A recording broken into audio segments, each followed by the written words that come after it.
What's up, Night Owl? Still here back with another video, and today I'm going to be walking you through the 10 Towns quest, the Mead Must Flow, which takes place in Goodmead. Now, as I mentioned in the video, for Goodmead, the town's primary export is honeymead, and the premise of this quest is that a Verbage has taken 3 casks of the town's Goodmead, and it's kind of hampered production. And also, in the whole taking of the mead, the speaker is killed. With the speaker killed and the mead gone, the townsfolk want revenge and they want their mead back. So that's where the adventuring party comes in. To further complicate things, the Verbage shares its lair with an ogre and a brown bear. Also, he's got a girlfriend that's about to come visit while the party is dealing with what's in the cave. This quest can be given by literally any of the townsfolk in Goodmead, and they're all going to tell the party the same thing. He went that way. When the party decides to venture into the woods, they're going to meet Fef Morin, who is in a bit of a panic as he just found 5 of Goodmead's militia dead, beaten to death in the woods. Fef is a trapper by trade, and he's chaotic good male human with the scout stat block. Fef will tell the party that he was out checking his traps when he came across 5 dead Goodmead militia whose skulls and chests have been caved in, and just a big gory scene, and the party cannot convince him to go back. He will just tell them the direction that they're in. One of Fef's traps that he has slung over his back contains a fox, which he will happily sell to the party for 1 gold piece. This fox will actually be helpful to the party on their way to the Verbage Layer. After the interaction with Fef, the party can actually follow his tracks to the area where the 5 militia were killed. The party will find these 5 dead militia in the snow, and they'll also find a set of tracks leading away, which is the ogre that killed them. And without a check, the party can follow these tracks, but with a DC 12 survival, they can identify that it was an ogre that did all the killing. The book actually says that if they pass that DC 12 survival check, they identify the tracks as giant and it's a large creature. I went ahead and gave them that it was an ogre, but it's up to you as the DM how much information you want them to have, how generous you are with the information and what they know going into the cave. I just told them that there was an ogre, that they could identify that as the ogre tracks. Maybe you could up the DC to 15 if they pass the 15. They can identify ogre. If they get the 12, they just get large giant. Entirely up to you. That's just personal preference. As far as loot goes, each of these 5 militia use the tribal warrior stat block. So each of them is wearing hide armor and wielding a spear. And if you want to spice up the loot a little bit, I personally added a potion of bear's endurance and a couple of pieces of jewelry, rings, necklaces worth about 5-10 gold. From here, the party will probably follow the ogre's trail, at which point they will encounter a Twinga. This is just a small little roleplay encounter. A Twinga will pop out of the snow and throw a little snowball at one of the party members.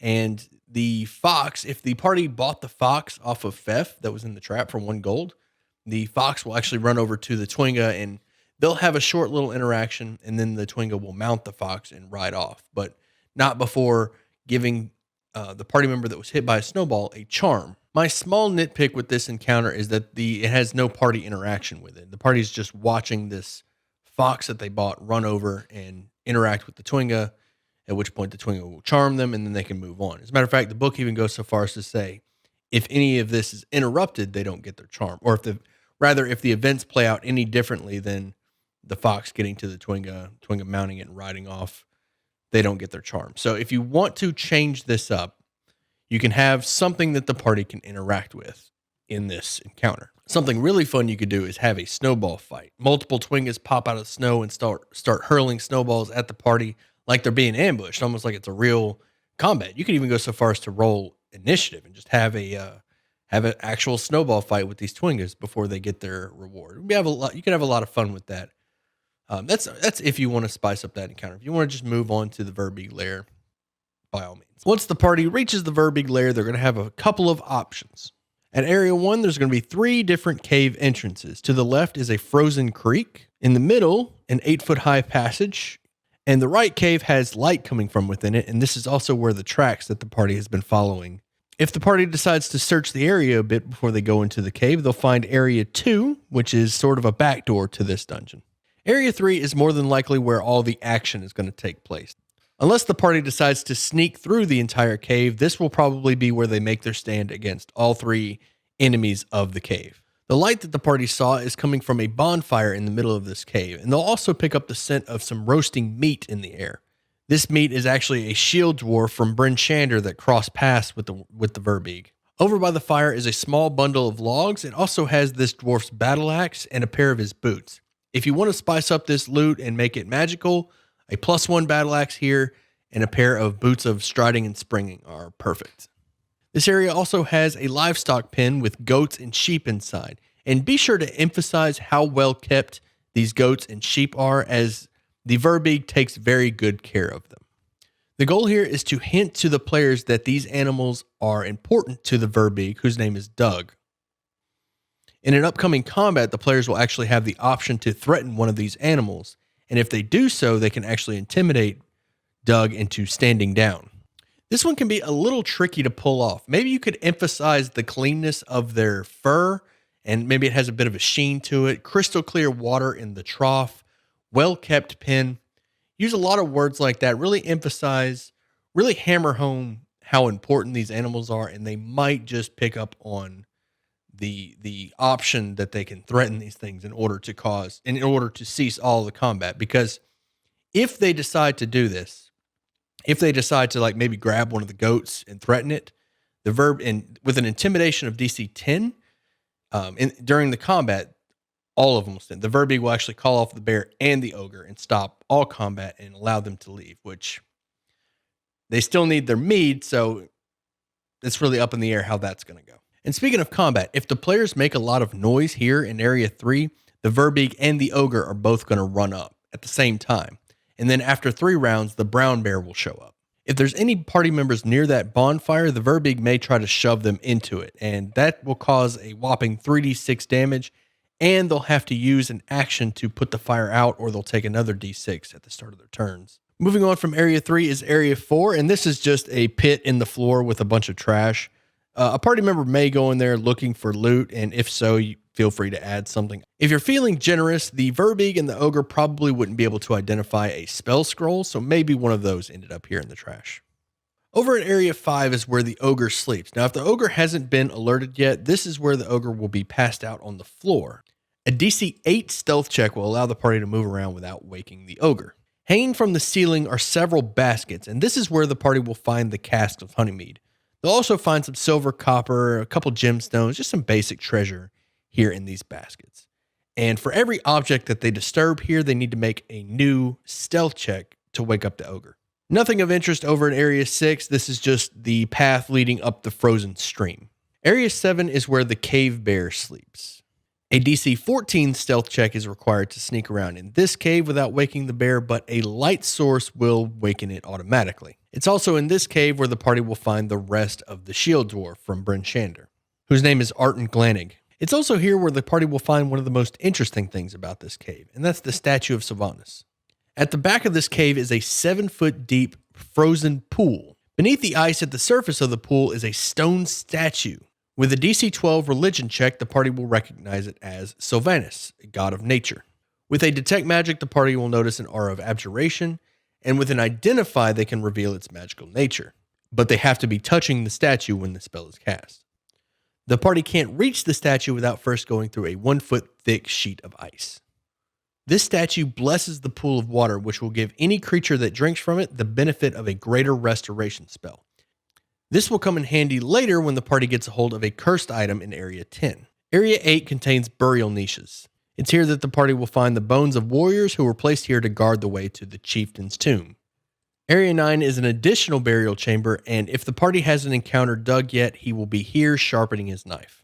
Area 10 is where the tribal chieftain was put to rest. The walls contain pictographs that illustrate how the chieftain led her tribe to settle in Icewind Dale, as well as how they fought off terrible monsters to claim their land, and how they found peace in their new home.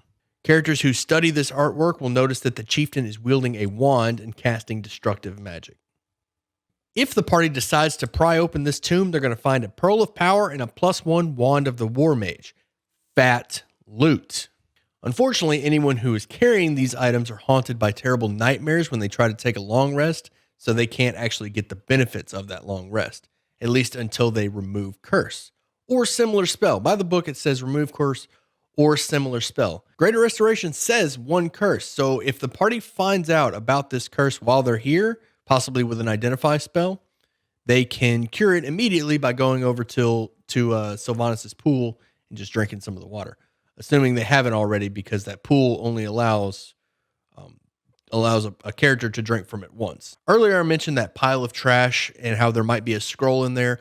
A scroll of identify could aid things, as the party will find these cursed items, identify them, learn of the curse, and if they thaw the pool, they can drink the water, cure the curse. Everything 100% completion. Now, the book says that Doug's love interest, Gog, will show up with a gift basket for Doug as the party is leaving. What I personally would do is, Gog is just one Verbig, use the Verbig stat block.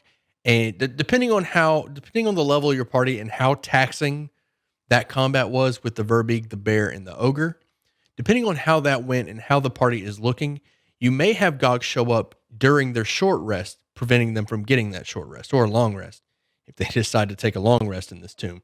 Just to kind of, because Gog won't be that challenging compared to the previous fight. So a short rest, they can get rested up and then they go fight Gog, or you can have Gog show up in the middle of their short rest, just to keep the pacing of the combats and to make sure that this is actually a challenge. But you know your party, gauge what they can and can't accomplish, and go from there.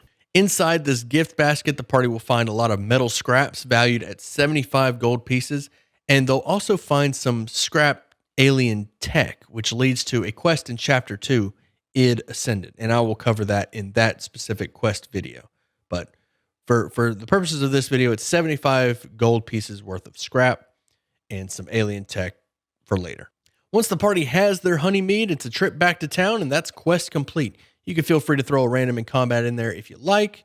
Otherwise, the quest reward for this one, when they get back to town, the town doesn't really have much money to spare to thank the party, so they will give them a place to stay, and they'll also cover their mead cost for the next 10 day, which is pretty solid.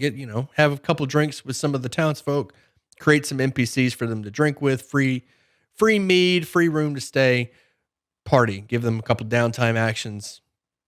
Good to go. And that's it for the quest, The Mead Must Flow. I hope you enjoyed the video. If you did, you know how YouTube works. Hit those buttons, leave a comment down below.